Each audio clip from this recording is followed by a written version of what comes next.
Hello, this video will demonstrate how to put Vijeo Designer desktop back to default. So this is the default settings here. Property Inspector below the navigator, and you have the graphic list on the bottom as well as the feedback zone.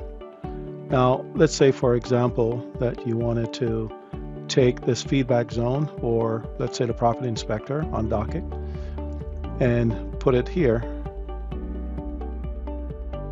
and you want to put it, let's say, down here. So now the Property Inspector at the bottom, okay, and you want to take it and bring it back over here, double click, it goes back, and everything is out of place, and you're just not sure how to bring things back.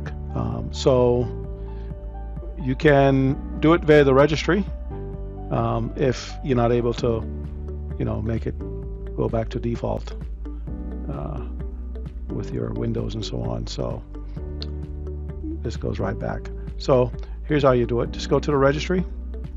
First of all, as you can see, the Property Inspector is here. So let's close this out and let's go to the registry editor.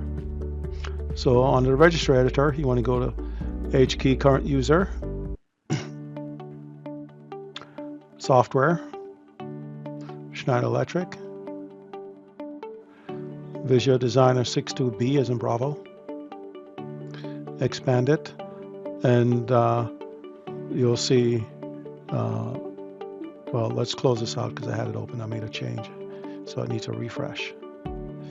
Let's see, can I refresh it here? There we go. So this is the one you want. I already did a test to rename it. So the Vijeo-Frame, you can either rename it or just delete it. So I'll just delete them both.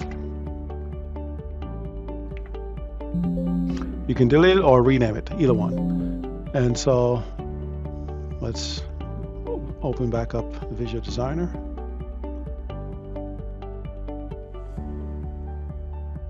And let's go back to open existing project. And I think I had this one open here. And as you can see, the Property Inspector is right back to default settings, which is right under the navigator. And then the graphic list is still here, feedback zone is still here, but the Property Inspector is now back under the navigator. So everything is back to default. All right, hopefully this helped you to put Vijeo Designer desktop back to default. Thanks for watching.